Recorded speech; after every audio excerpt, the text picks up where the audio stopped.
ressaltou bastante foi a questão de que nenhum de nós vai ter desculpas lá na frente, certo? O campo missionário é grande, que a gente tem o que fazer, que a gente tem onde trabalhar, que cada um tem a sua função, que todo mundo pode ser útil. E no futuro, ninguém vai poder dizer assim, eu tenho uma justificativa para não ter feito, para não ter trabalhado, para não ter ido atrás, etc. E é muito interessante o irmão ter falado sobre isso, porque eu preparei aqui uma meditação para a gente ter hoje. Eu acho que está falhando isso aqui, tá não?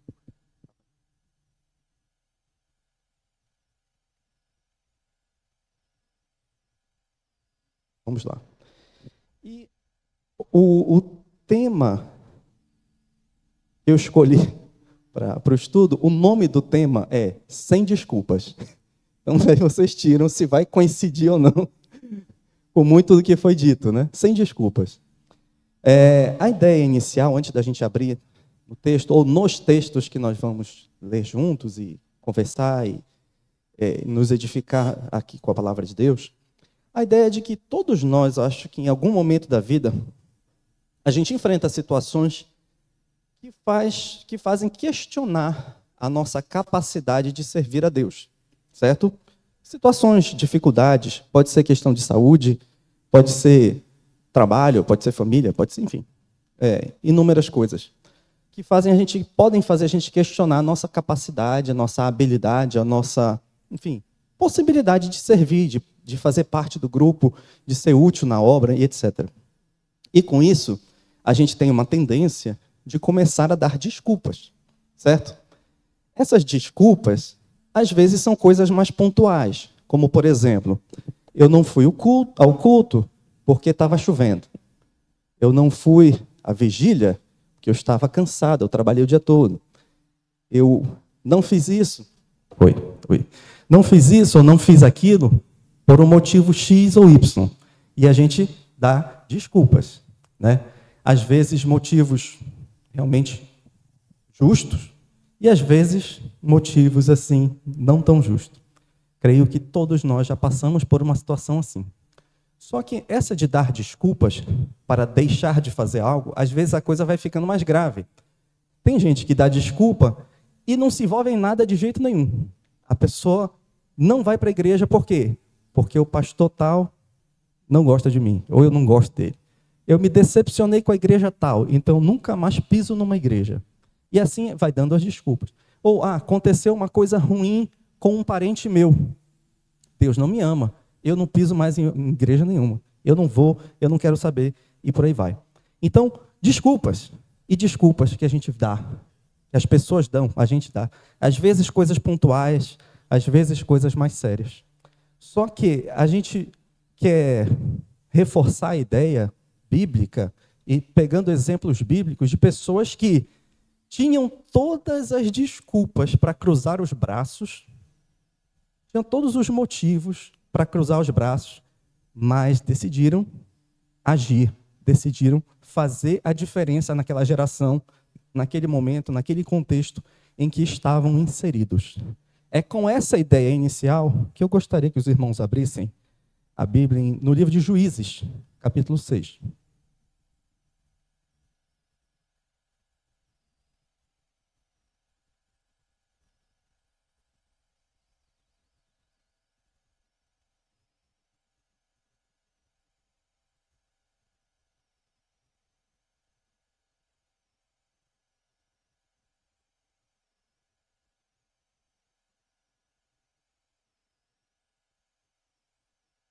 Juízes 6, que vai falar aqui sobre a história de Gideão. A gente vai falar um pouco, né? Não a história inteira, ficaria um pouco longo demais. E temos ainda outros exemplos para citar, se o tempo permitir. Mas em Juízes 6, os primeiros versículos vão nos trazer um pouco do contexto, né? Então vamos ler juntos aí, do versículo 1 ao 6 por enquanto, mas deixem a Bíblia aberta. Fizeram os filhos de Israel o que era mal perante o Senhor. Por isso, o Senhor os entregou nas mãos dos midianitas por 7 anos. Prevalecendo o domínio dos midianitas sobre Israel, fizeram estes para si por causa dos midianitas, as covas que estão nos montes, e as cavernas, e as fortificações. Porque cada vez que Israel semeava, os midianitas e os amalequitas, como também os povos do Oriente, subiam contra ele. E contra ele se acampavam, destruindo os seus produtos da terra até a vizinhança de Gaza. E não deixavam Israel sustento algum, nem ovelha, nem bois, nem jumentos. Pois subiam com os seus gados e tendas, e vinham como gafanhotos em tanta multidão. Então, que não se podiam contar, nem a eles, nem aos seus camelos, e entravam na terra para a destruir. Assim, Israel ficou muito debilitado com a presença dos midianitas. Então, os filhos de Israel clamavam ao Senhor. Então, aqui, um intervalo rápido, e já a gente continua. Qual é o contexto aqui, então, rapidamente, né? O povo de Israel já está ali na terra prometida, isso aqui já é depois de Josué, né? Josué, Juízes. E só que lá na terra prometida, eles deveriam ter guardado a aliança que eles fizeram ali no Monte Sinai, por intermédio de Moisés, era para eles terem guardado a aliança, obedecido, servido o único Deus, não se misturar com aqueles povos que estão ali, não adorar aqueles deuses que aqueles povos adoravam, não seguir aquele tipo de costume, etc. Quando a gente lê o livro de Juízes, a gente vê que foi altos e baixos o tempo todo, né? Do capítulo 1 até o final. Acontecia o quê? O povo pecava, o povo se desviava, o povo adorava outros deuses, o Senhor se irritava, obviamente, e os castigava, entregava na mão de outros povos. Eles sofriam, aí se arrependiam, porque estavam sofrendo muito, clamavam ao Senhor, o Senhor se compadecia, enviava algum juiz, daí o nome do livro, Juízes, enviava algum juiz, e por meio dessa pessoa, Deus agia e libertava o povo, e daqui adiante estavam fazendo tudo a mesma coisa. E é esse altos e baixos, essa gangorra espiritual, que é o livro de Juízes. Então, quando a gente chega no capítulo 6, é essa história, né? Logo no início, o que a gente viu? Que os filhos de Israel fizeram o que era mal perante o Senhor, e por isso, não por outro motivo, por isso o Senhor os entregou nas mãos dos midianitas por 7 anos. A primeira observação que eu queria falar é que muitas vezes, eu não vou dizer que é sempre, que não é, mas muitas vezes a causa do nosso sofrimento é a nossa própria teimosia, a nossa própria desobediência, a nossa própria obstinação. A gente é cabeça dura, né? E a gente não o coração endurecido, e a gente se mete em situações, se mete em encrencas, se mete em dificuldades, que é culpa toda nossa. E muitas vezes Deus utiliza dessas situações difíceis para chamar a nossa atenção, como aconteceu o tempo todo no livro de Juízes. Deus mandava ali, nessa oportunidade aqui, o povo midianita, para que o povo midianita, na sua maldade, castigasse Israel. Então era Deus, através do povo midianita, corrigindo, açoitando o filho a quem ele ama, né? O povo de Israel. Então, a causa desse sofrimento é bem evidente, que era culpa do próprio povo. Deus, ele quer se relacionar conosco. Ele não quer que a gente seja aquela chamada de emergência. Só chamada de emergência. Era o que estava acontecendo aqui. Eles não queriam saber de Deus, mas quando a situação estava tão dura, tão difícil, tão complicada, a fome, a miséria, a humilhação, enfim, a situação era tão ruim que eles apelavam para Deus. Eles clamavam por socorro: Senhor, não nos abandona, Senhor isso, Senhor aquilo. Não é essa forma que Deus quer se relacionar conosco. Deus se compadece, Deus ouve as orações, como ouviu aqui do povo. Mas quando a gente vê todo o relato bíblico, essa figura, pai, Deus é o nosso pai, nós somos filhos de Deus. Quem é pai aqui ou mãe? Pai ou mãe? Levanta a mão. A grande maioria. Que não será. Você imagina que o relacionamento com seu filho, se fosse assim, o teu filho te ignorando manhã, tarde e noite. Não olha para ti, não fala bom dia, não fala nada. Ignora completamente. Não só ignora, como desobedece, faz tudo o contrário do que você diz, determina ou conversa, etc. Essa é a tua relação com ele. Mas quando ele Está precisando. Pai, tem R$100 aí, eu estou numa enrascada. Pai, socorro. Pai isso, pai aquilo. Mas é só essa relação. Isso é uma relação que nós, como pais ou mães, enfim, ficaríamos satisfeitos? De maneira nenhuma. A gente não cria filho com essa expectativa, com certeza. A relação entre pai e filho é participar, é estar junto, é abrir o coração, é dizer como foi o dia, né? É conversar, enfim, é fazer parte um da vida do outro. E Deus quer ter esse relacionamento com o seu povo. Não é à toa que ele se apresenta na Bíblia como pai e nos diz que nós somos seus filhos. Só que o povo de Israel estava fazendo aqui o quê? Era só chamada de emergência. Não tinha relação de pai e filho. Era assim, ignorava-se totalmente a pessoa de Deus, e quando a situação estava crítica, aí, chamada de emergência, socorro, socorro, me ajuda. Agora, Deus é tão bom, tão maravilhoso, tão benigno, tão tardio em irar-se, que mesmo em situações assim, ele escutou o clamor do povo. Também, curiosamente, tudo o que estava acontecendo, tudo estava predito na própria lei de Moisés, que eles estavam ignorando. Lá em Deuteronômio tem todo esse tipo de castigo dos povos roubando a comida do povo por conta de castigo, porque o povo estava abandonando ao Senhor. Tudo estava predito, mas eles eram obstinados, coração endurecido. E esse era o contexto. A situação era crítica. O povo midianita vinha, não só o midianita, ele vai falar que outros povos também, vizinhos, chegavam e roubavam tudo mesmo, pegavam tudo. E o povo passava necessidade. Vamos para o versículo 7, continuando o nosso texto, Juízes 6, agora estamos no versículo 7. Tendo os filhos de Israel clamado ao Senhor por causa dos midianitas, o Senhor lhes enviou um profeta, que lhes disse: assim diz o Senhor, Deus de Israel: eu é que vos fiz subir do Egito, e vos tirei da casa da servidão, e vos livrei da mão dos egípcios, e da mão de todos quantos vos oprimiam, e os expulsei de diante de vós, e vos dei a sua terra. E disse: eu sou o Senhor vosso Deus. Não temais os deuses dos amorreus, em cuja terra habitais. Contudo, não destes ouvidos à minha voz. Interessante, aí mais um intervalozinho, uma pausa, deixa o texto aberto. Aqui, o povo clama por socorro pela situação terrível que eles estão passando, e Deus enfia um profeta. Mas esse profeta, ele ainda não vai dar nenhuma solução, não. Ele vai lá dar uma palavra realmente do porquê que vocês estão passando aí, o que vocês estão passando.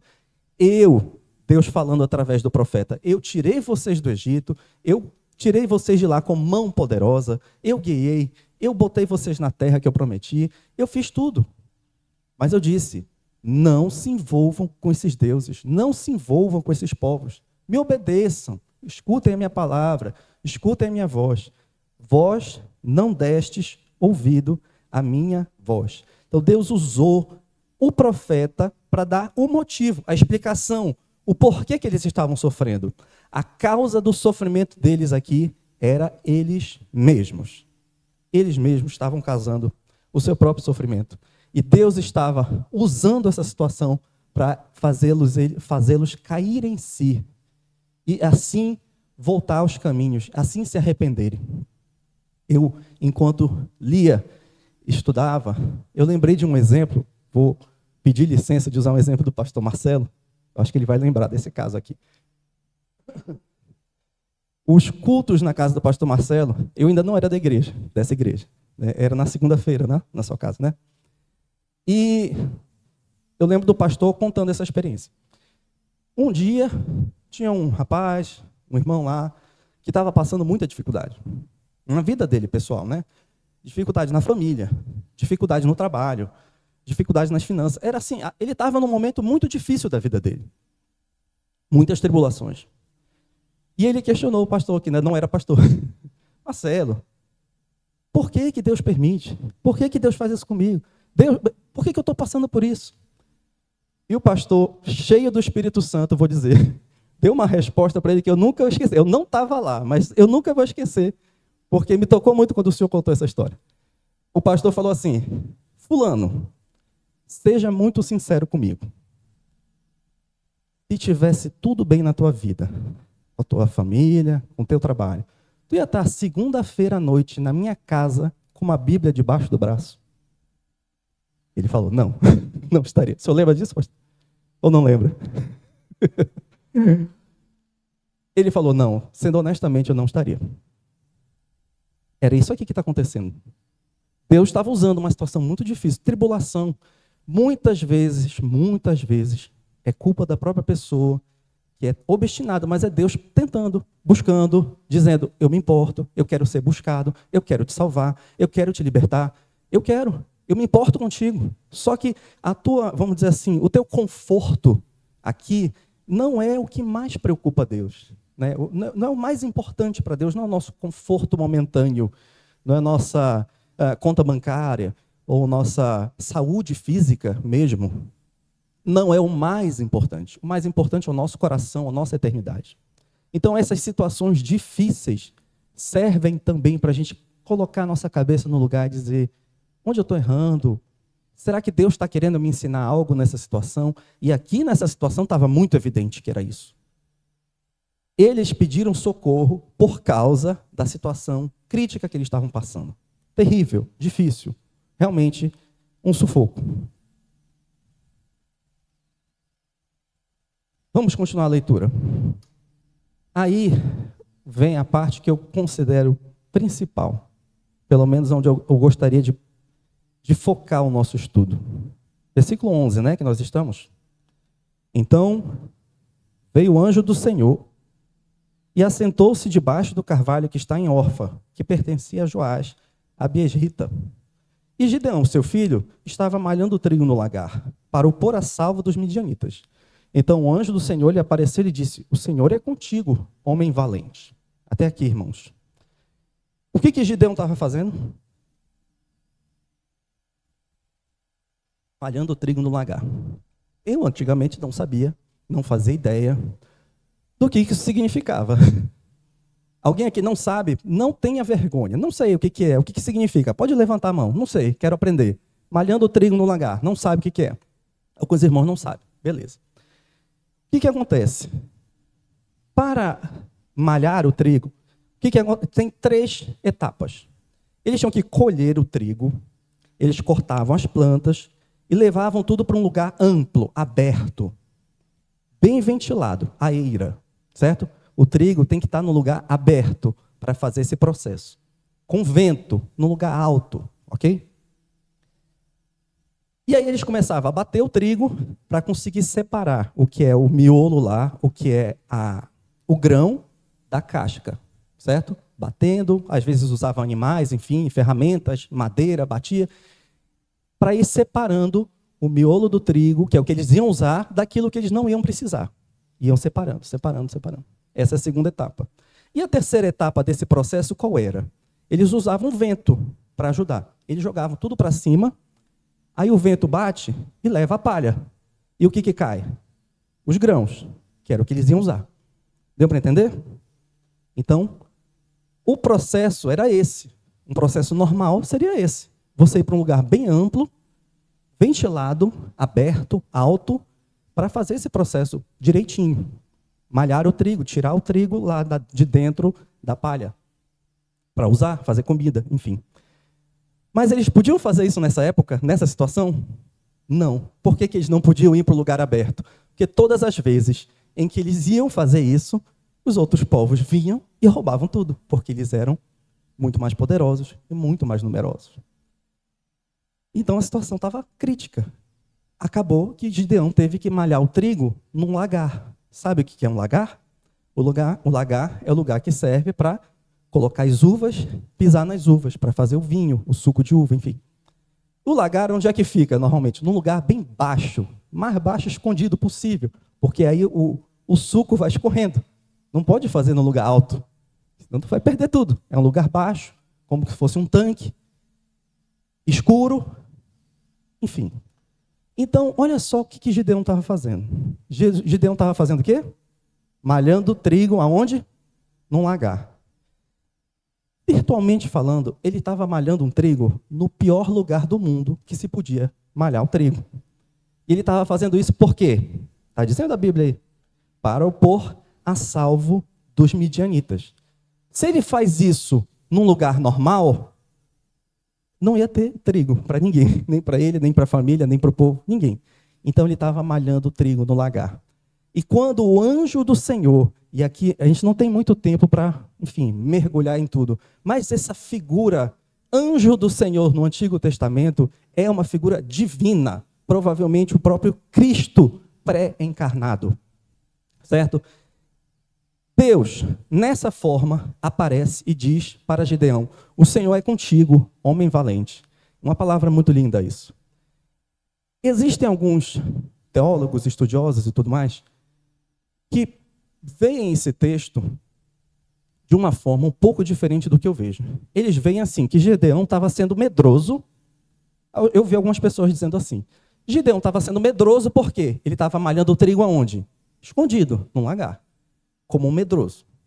E que quando o anjo do Senhor veio e disse, o Senhor é contigo, homem valente, haveria ali uma certa ironia da parte de Deus.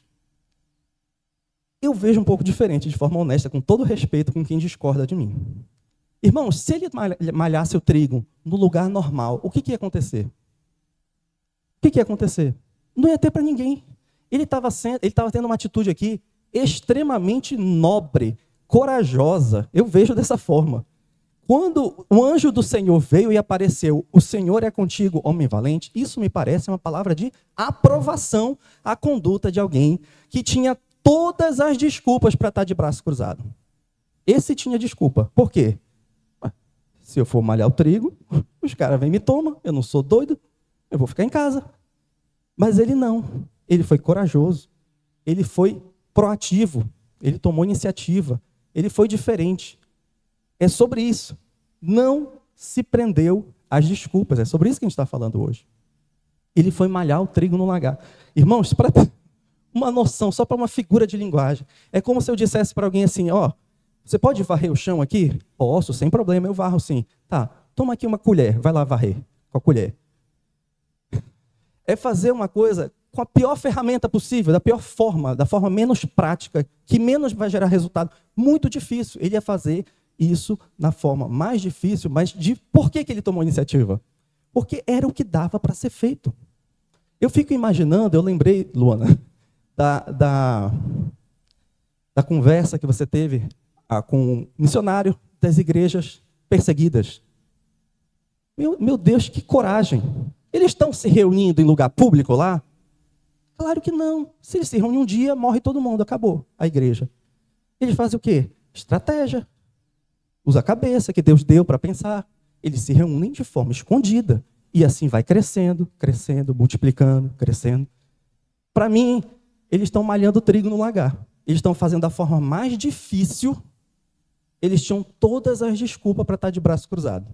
Não dá para fazer, eu vou trabalhar no Brasil. Vou ser missionário só no Brasil, que é mais tranquilo, né? Eles estão malhando trigo no lagar. Eles estão fazendo a atividade de uma forma assim, o trabalho de formiguinha. Vai ser muito difícil. Imagina separar o trigo da palha dentro de um lagar, sem vento, sem luz, sem nada. É isso que eles estão fazendo, sendo homens valentes, homens valorosos, homens de serviço, homens de trabalho, homens que não usam as circunstâncias como uma bengala para dizer assim, eu vou me apoiar nessa circunstância e não fazer nada. Nesse sentido figurado, tá? No sentido figurado. Então, todo mundo tem uma desculpa. Eu falei aqui no início da nossa conversa. Todo mundo tem desculpas. Eu tenho, todo mundo tem. Mas o X da questão é, o que a gente vai fazer com as desculpas? As desculpas vão nos paralisar e fazer a gente não servir, fazer a gente não trabalhar, fazer a gente não participar, fazer a gente não ser parte do corpo. Imagina um corpo em que uma parte escolhe não trabalhar, porque acha que não deve, porque acha que não devia ter essa função, enfim. Atinge todo mundo. Então, o que a gente vai fazer com as nossas desculpas que nós temos? Né? Gideão tinha todas as desculpas, mas ele foi lá no lagar e lá ele foi trabalhar. E o Senhor viu isso e viu nele um potencial. E aí foi que o anjo do Senhor apareceu para ele nessa circunstância. Se continuarmos a leitura, versículo 13,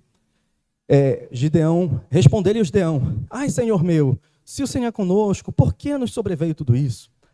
E que é feito de todas as suas maravilhas que nossos pais nos contaram, dizendo: não nos fez o Senhor subir do Egito? Porém, agora o Senhor nos desamparou e nos entregou nas mãos dos midianitas. Então se virou o Senhor para ele e disse, o Senhor, o anjo do Senhor é o Senhor. E disse: vai nessa tua força e livra Israel da mão dos midianitas. Porventura não te enviei eu? Aí olha só como o versículo 15 é interessante. Ele disse: ai, Senhor meu, como é que eu livrarei Israel? Eis que a minha família é a mais pobre de Manassés, e eu o menor na casa de meu pai. Tornou-lhe o Senhor: já que eu estou contigo, ferirás os midianitas como se fossem um só homem. Irmãos, Gideão tinha a desculpa perfeita, tinha.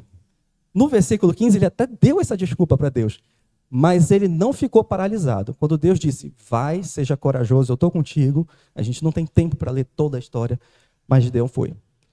Certo? Gideão agiu, Gideão foi usado por Deus. E com Deus, né? Se Deus é por nós, quem vai ser contra nós? Então, eu vejo que como eu comentei, não dá para estudar toda a história de Gideão e tudo mais, mas essa parte específica nos fala muito sobre esse tema que eu gostaria de ressaltar. O que a gente faz com as nossas desculpas? O que a gente faz com as circunstâncias que nos dificultam? Isso nos paralisa de uma forma completa e total? Ou a gente faz o que dá para ser feito com o que nós temos à nossa mão? A palavra de Deus fala assim: o que vier à tua mão para fazer, faze-o conforme as tuas possibilidades. E foi isso que Gideão fez. No meu ponto de vista, a atitude de Gideão foi de coragem, de bravura, de fazer a diferença. Eu não vejo ele como medroso. Eu não vejo um missionário lá se reunido em caverna como medroso. Para mim, não é assim que eu analiso, né? Na minha opinião. Deu para compreender, irmãos? Eu acho que temos tempo. Eu queria dar mais um exemplo. Talvez mais de um, não sei. Vamos ver. Neemias, vamos ver o exemplo de Neemias. Os irmãos podem abrir rapidamente Neemias 4. A gente vai passar um pouco mais rápido, mas eu queria ver mais um exemplo. Neemias 4.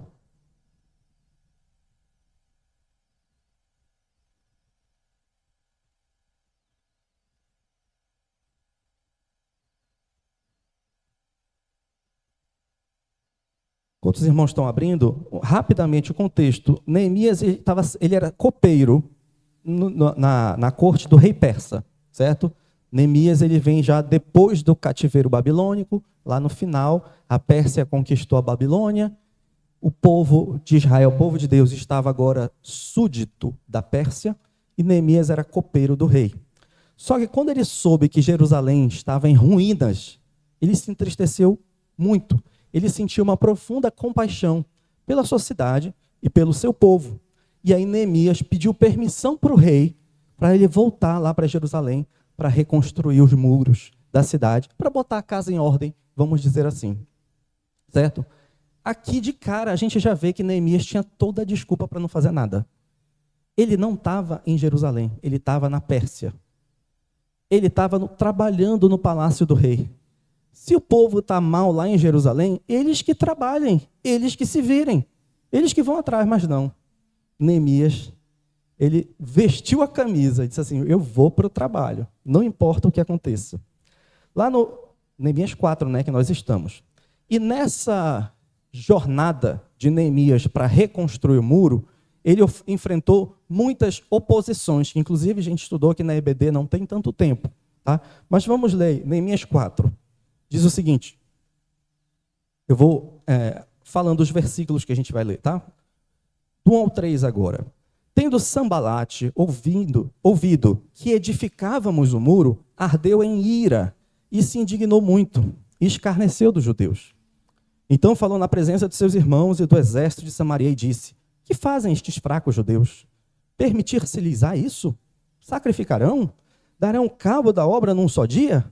Renascerão acaso dos montões de pó as pedras que foram queimadas? Estava com ele Tobias, o amonita, e disse: Ainda que edifiquem, vindo uma raposa, derribará o seu muro de pedra. Então, aqui do versículo 1 ao 3, nós já vemos uma oposição verbal, né?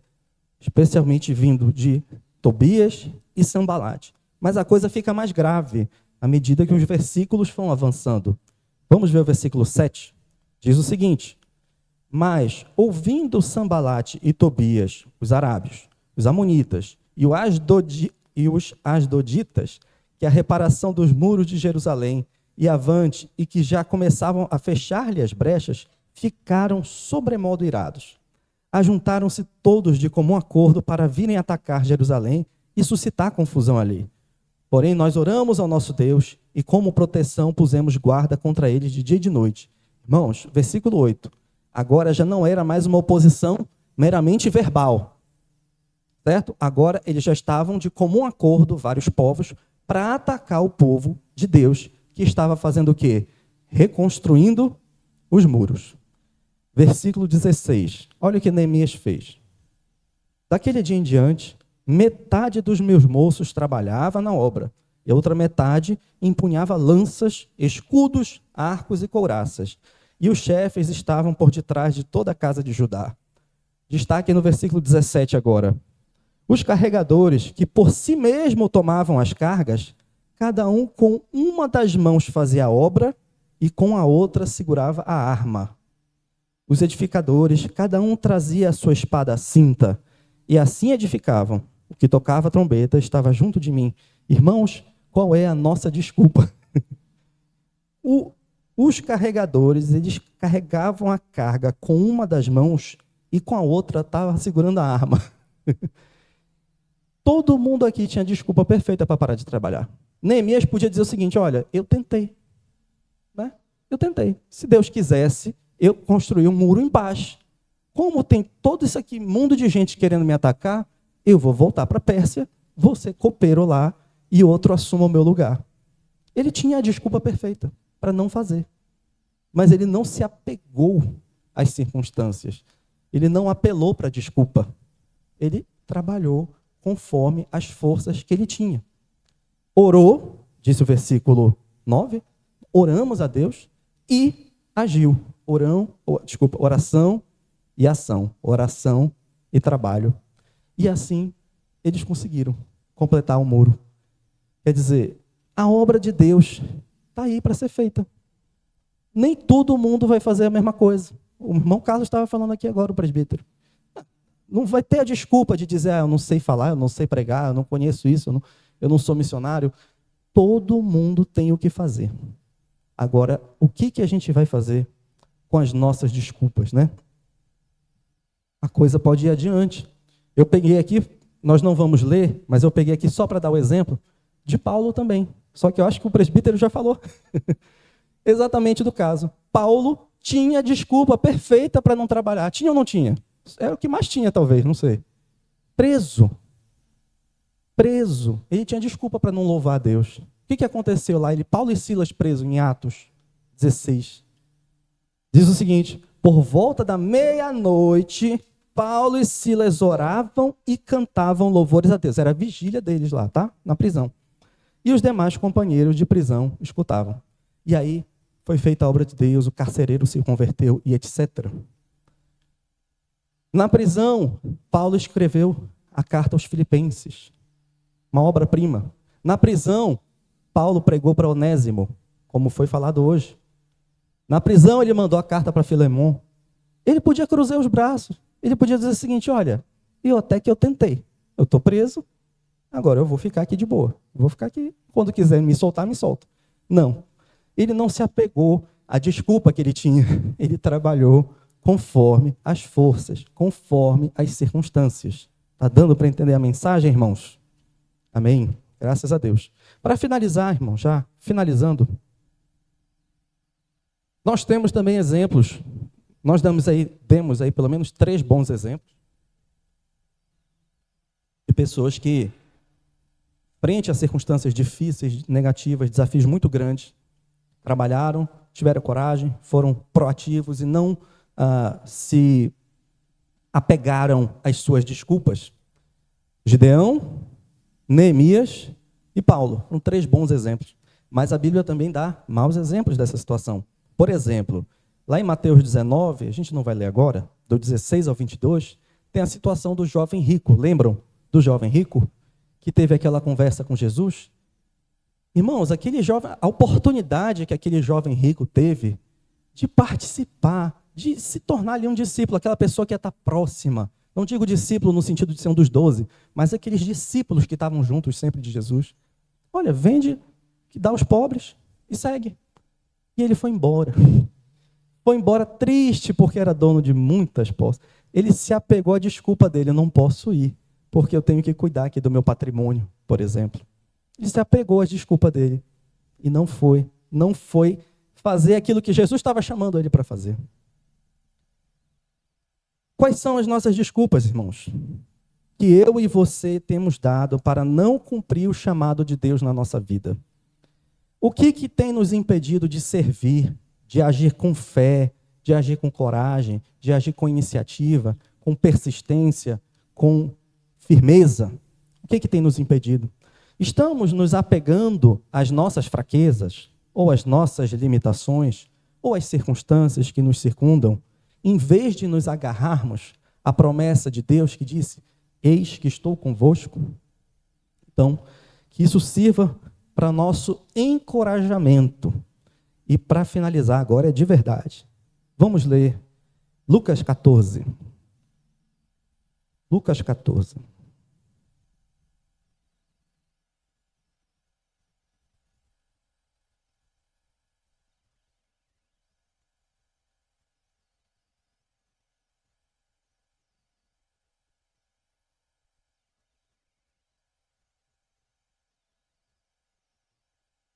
Essa é a parábola da grande ceia. Dos versículos 17 ao 20, fala o seguinte, olha. A parábola, os irmãos conhecem, né? Um certo homem deu uma grande ceia, convidou a muitos, etc. Então, olha só, versículo 17. A hora da ceia, enviou o seu povo para avisar aos convidados: vinde, porque tudo está preparado. Olha o convite. Versículo 18. Não obstante, todos a uma começaram a excusar-se. Sabe o que significa excusar-se? Num português mais claro, significa dar desculpa. Cada um começou a dar uma desculpa. Disse o primeiro: comprei um campo e preciso ir vê-lo. Rogo-te que me tenhas por escusado. Ou seja, rogo-te que você aceite a minha desculpa. A desculpa que eu estou dando. Aceite, por favor.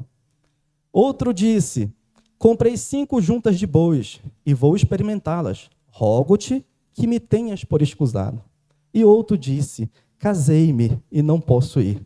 Cada um apresentou o quê? Uma desculpa. E não participou da ceia depois. Irmãos, que essa palavra sirva de encorajamento. Essa e a outra, né? Essa e a que já passamos antes aqui com o irmão Carlos, presbítero Carlos. Que sirva de encorajamento para a gente ser firme na obra e não desistir, confiar no Senhor, que no Senhor o nosso trabalho não é vão. Senhor, meu Deus, obrigado pela tua presença, obrigado pela tua palavra, que é rica, obrigado porque o Senhor é misericordioso, é tardio em irar-se, obrigado porque o Senhor nos ensina com amor, e que nós queremos, Senhor Deus, queremos aprender, queremos aplicar aquilo que o Senhor tem nos mostrado. Perdoa nossos pecados e nos ajuda, Senhor Deus, a seguir no caminho e a seguir os bons exemplos que nos são apresentados, em nome de Jesus. Amém.